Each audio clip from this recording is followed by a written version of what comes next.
Morning, welcome to business breakfast.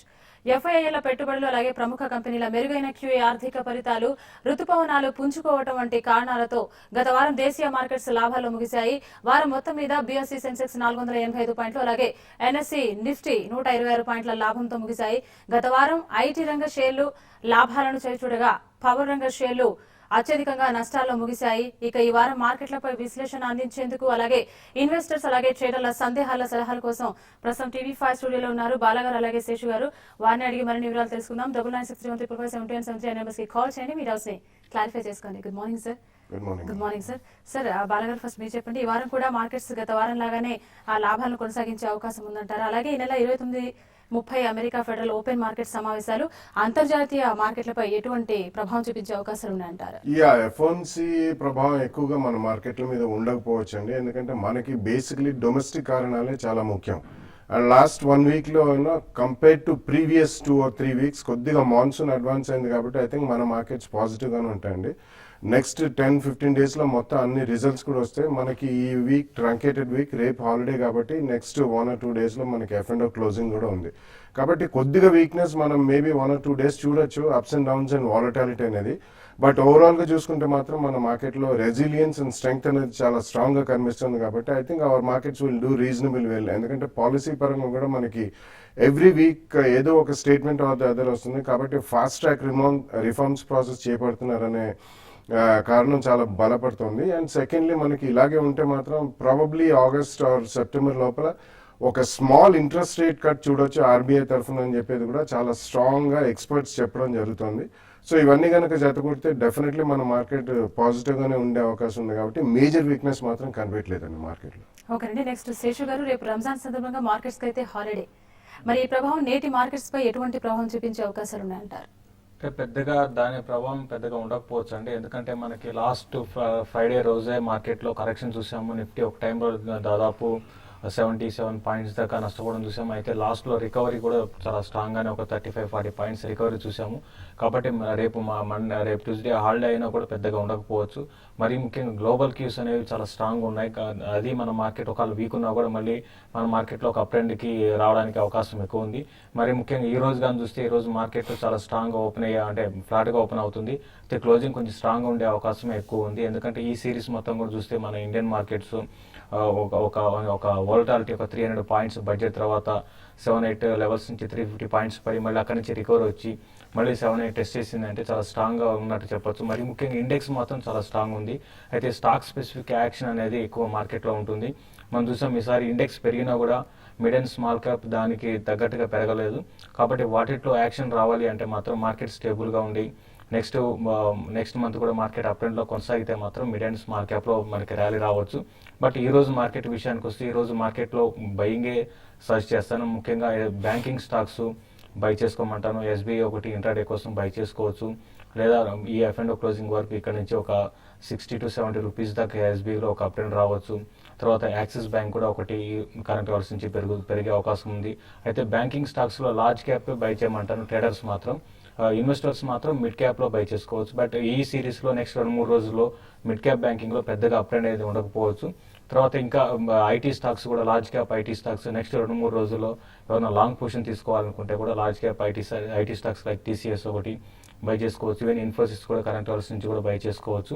ఈ విధంగా stock specific action ఎక్కువ మార్కెట్లో ఉంటుంది. ఇవన్నీ ట్రేడర్స్ కోసం ఎవరైతే ఫ్యూచర్స్లో బయింగ్ తర్వాత ఆప్షన్స్లో కాల్స్ తీసుకోవాలనుకున్న వాళ్ళు ఈ 20 స్టాక్స్లో బై చేయమంటాను. దీంతోపాటు ఈ హై బీటా స్టాక్స్లో మాత్రం ఒక ఐఆర్బీ ఇన్ఫ్రా తప్ప మిగతా అన్ని కూడా చాలా వీక్గా ఉన్నాయి. లైక్ GMR ఇన్ఫ్రా చాలా వీక్ ఉంది, తర్వాత JP అసోసియేట్స్ కూడా చాలా వీక్ ఉంది. ఈ 2 స్టాక్స్ ఏంటంటే ఎవ్రీ ర్యాలీలో సెల్ చేయమంటాను.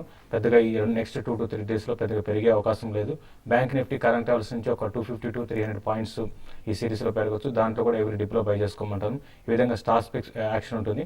ప్లస్ కొన్ని కంపెనీస్ రిజల్ట్ కూడా ఉన్నాయి ఈ రోజు, తర్వాత వీక్ అంతా ఉన్నాయి. కాబట్టి ఓవరాల్ ట్రెండ్ పరంగా చెప్పాలంటే ఫ్లాట్గా ఉంటూ మార్కెట్ అప్ ట్రెండ్ కొనసాగే అవకాశం ఈ రోజు ఎక్కువ ఉంది. 7800 ఆ లెవెల్లో నిఫ్టీకి హ్యూజ్ రెసిస్టెన్స్ ఫేస్ చేయొచ్చు. అది కానీ క్రాస్ అయిందంటే 7820, 7860 దాకా నిఫ్టీ నెక్స్ట్ ఫ్యూ డేస్లో పెరిగే అవకాశం ఉంది. షార్ట్స్ ఎవరైనా ఉంటే మాత్రం క్లోజ్ చేసుకోమని చెప్తాను. బట్ స్టాక్ స్పెసిఫిక్ మాత్రం షార్ట్ సేల్ కూడా చేసుకోవచ్చు అండి. ఎస్, డిస్కషన్ కంటిన్యూ చేసే ముందు కొన్ని కాల్స్ తీసుకుందామండి. ఫస్ట్ చిత్రామ్ రెడ్డి గారు వెయిట్ చేస్తున్నారు. హలో. హలో. ఎస్, నమస్తే. నమస్తే అండి, ఏ స్టాక్స్ గురించి తెలుసుకోవాలనుకుంటున్నారు? మేడం లాయిడ్ ఇంజనీరింగ్ ఒకటి, గీతాంజలి జెన్స్. ఓకేనండి, బాలగారితో మాట్లాడండి. బాలగారు. యా, లాయిడ్ ఇంజనీరింగ్ ఆల్రెడీ కొనుంటే మాత్రం డెఫినెట్లీ ఉంచండి. బట్ గీతాంజలి జెమ్స్ మాత్రం కొద్దిగా హై స్పెక్యులేటివ్ యాక్టివిటీ ఉందండి. అండ్ రీసెంట్లీ మనకి మినిస్ట్రీ నుంచి ఒక స్టేట్మెంట్ వెలువడడం కూడా జరిగింది. ఎందుకంటే ఇప్పుడు అప్పట్లో మనం గోల్డ్ అండ్ ప్రెషియస్ మెటల్స్ మీద ఇంపోర్ట్ డ్యూటీ తగ్గించే భావన ఏం లేదని చెప్పి, so that could act as a small negative on the stock అండి ఈరోజు. అంటే కంప్లీట్ సెక్టర్ మీద కూడా ఉండొచ్చు, కొద్దిగా నెగిటివ్ సెంటిమెంటే ఈ సెక్టర్ మీద ప్రివేల్ కావచ్చు. And Gitanjali last 1 or 2 years లో మనం చూసాం, చాలా అంటే ప్లెడ్జ్డ్ కోటా షేర్స్ అన్ని కూడా ఫైనాన్సర్స్ మార్కెట్లో అమ్మడం జరిగింది. కాబట్టి స్పెక్యులేటివ్ యాక్టివిటీ చాలా ఎక్కువ ఉందండి. సో గీతాంజలి జెమ్స్ మాత్రం ఒకసారి రైజ్ లో బయటపడిపోమని చెప్తాను. లాయిడ్ ఇంజనీరింగ్ మాత్రం you can continue to stay invested. ఓకేనండి, నెక్స్ట్ కాలర్ హైదరాబాద్ నుంచి మూర్తి గారు. మూర్తి గారు, ఆంధ్రాలో చేస్తున్నానండి. నా పేరు మూర్తి. Yes, చెప్పండి. నా దగ్గర 1200 ఉన్నాయండి 140లోనే. ఇంకోసారి రిపీట్ చేయండి మీ డౌట్ ఏంటో. హలో మూర్తి గారు. అదే మ్యానువల్ ఫ్రా ఇంకా ఉంచొచ్చా, బయటకు వచ్చా, మార్కెట్ పొజిషన్ ఏంటని తెలుసుకుందామనండి. ఓకేనండి. యా, మ్యాన్ ఇన్ఫ్రా అనేది actually man industries and man infra అనేది it's very small cap company అండి. I don't think you should really stay invested in such companies. ఇటువంటి ఎప్పుడన్నా మీకు ట్రేడింగ్ బౌన్సెస్ వచ్చినప్పుడు వీటిలోంచి బయటపడే strong stocks, maybe even infrastructure రంగంలోనే మీరు ఇన్వెస్టెడ్ ఉండాలంటే మాత్రం ఒక ఎల్ఎన్టీ కానివ్వండి, సింప్లెక్స్ ఇన్ఫ్రాస్ట్రక్చర్ ఒకటి ఉంది, పటేల్ ఇంజనీరింగ్, ఇటువంటి స్ట్రాంగ్ స్టాక్స్ ఉన్నాయండి. And relatively clean balance sheets ఉన్నాయి. సో అటువంటి స్టాక్స్ లో రిలయన్స్ ఇన్ఫ్రా ఇటువంటి వాటిలో ఇన్వెస్ట్ చేసుకుంటే బెటర్ అని చెప్తానండి. నెక్స్ట్ అండి విజయవాడ నుంచి కుమార్ గారు. కుమార్ గారు, హలో సార్, గుడ్ మార్నింగ్ అండి. Yes, JP good morning. Associates, Jain irrigation ఈ రేట్లో బై చేద్దాం అనుకున్నా, ఈ రేట్లో బై చేయమని సార్. ఓకే. జేపీ అసోసియేట్స్ మనం చెప్తూనే ఉన్నామంటే చాలా వీక్ గా ఉంది. ఈ స్టాక్ అయితే మనకి ఆల్రెడీ 89 లెవెల్స్ నుంచి కూడా బాగా వీక్ గా ఉంది. తర్వాత లాస్ట్ వీక్ చూసాం డెవలప్మెంట్ నెగిటివ్ న్యూస్ రావడంలో చూసాం. ఈ కంపెనీకి అంటే జేపీ అసోసియేట్స్ కాకపోయినా కూడా జేపీ ఇన్ఫ్రాకి రావడం చూసామండి. కాబట్టి స్టాక్ జేపీ అసోసియేట్స్ అనేది కొంత వీక్నెస్ అనేది ఈ సిరీస్ లో రావచ్చు. 58 అనేది చాలా స్ట్రాంగ్ సపోర్ట్ గా ఉంటుందండి. అది కానీ బ్రేక్ అయిందంటే ఇంకా ఫర్దర్ గా వీక్ 56 దాకా కూడా రావచ్చు. కాబట్టి మీరు కరెంట్ లెవెల్స్ లో మీరు ఇన్వెస్ట్మెంట్ కోసం అయితే మీరు బై చేయమంటాను. బట్ షార్ట్ టర్మ్ ట్రేడింగ్ మాత్రం అరౌండ్ 66 దగ్గర స్టాక్ ఆగిపోయే అవకాశం ఉంది. కాబట్టి న్యూస్ కూడా చూడండి. ఈ న్యూస్ లో మళ్ళీ ఏమైనా పాజిటివ్ న్యూస్ కానీ వస్తే మాత్రం మళ్ళీ స్టాక్ రీబౌండ్ అవుతుంది. తర్వాత హ్యూజ్ డెట్ ఉన్న స్టాక్ మనం గతంలో చాలాసార్లు చెప్పుకున్నాము.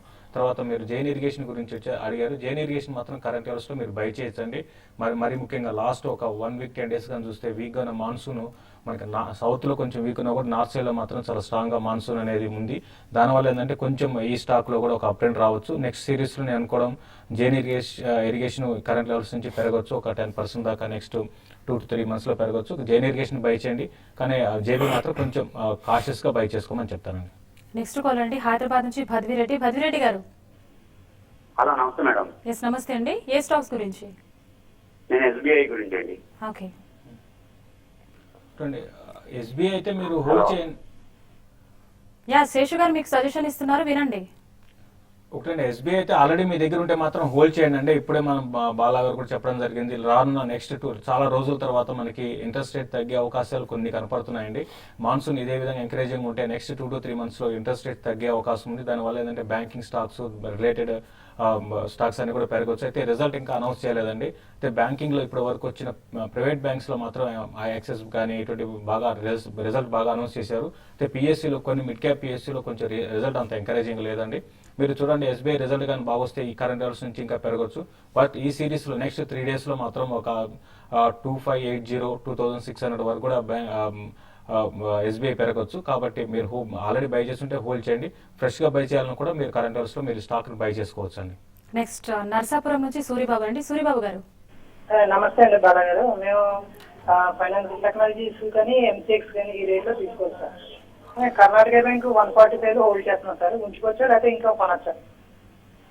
యా, కర్ణాటక బ్యాంక్ హోల్డ్ చేయమని చెప్తానండి. ఎఫ్టీఎల్ ఒకటి, ఎంసీఎక్స్ ఈ రెండు కూడా రీసెంట్ టైమ్స్ లో బాగా గణనీయంగా పెరిగాయి. ఎందుకంటే ఎంసీఎక్స్ లో ఒక మేజర్ ఈవెంట్ జరిగిందండి. ఎఫ్టీఎల్ వాళ్ళని ఎంసీఎక్స్ లో వాళ్ళకున్న స్టేక్ ని పార్ చేయమని చెప్పి జరగడం జరిగింది. అండ్ అందులో కోటాక్ వాళ్ళు 15% స్టేక్ పికప్ చేయడం జరిగింది. సో అదొక శుభసూచకం అండి. సో మంచి పరిణామం. కానీ కొనాలనుకుంటే మాత్రం కొద్దిగా కూల్ డౌన్ అయ్యేదాకా వెయిట్ చేయండి. ఎందుకంటే ఆల్మోస్ట్ అబౌట్ 200-250 జోన్ నుంచి ఇది ఆల్మోస్ట్ అబౌట్ 600-700 ప్లస్కి వచ్చింది, నియర్లీ 800 దాకా ఎంసీఎక్స్. అండ్ అలాగే మోర్ దెన్ డబుల్ అయింది ఎఫ్టీఎల్ కూడా అండి, ఫైనాన్షియల్ టెక్నాలజీస్ నుండి. కాబట్టి slightly wait for a correction అండి. మేజర్గా కరెక్షన్ రాకపోయినా కానీ కొద్దిగా ఇది క్షీణించే అవకాశం ఉన్నాయి, 10-15%. సో అక్కడ మీరు ఫస్ట్ ప్రైస్ పాయింట్లో కొనడానికి ట్రై చేయొచ్చు. బట్ ఏదేమైనా కానీ మీరు కొనాలనుకుంటే రెండు స్టాక్స్ ఒకటేసారి కాకుండా 2 or 3 price points maximum there can be 15-20% correction in both, ఎందుకంటే స్ట్రాంగ్ రన్అప్ చూసాయి కాబట్టి. So wait for a correction and start picking up. ఓకేనండి, ఇన్వెస్టర్స్ అలాగే ట్రేడర్ల సందేహాలు తెలుసుకునే ముందు షార్ట్ బ్రేక్ తీసుకుందామండి. బిజినెస్ బ్రేక్ఫాస్ట్ లో షార్ట్ బ్రేక్.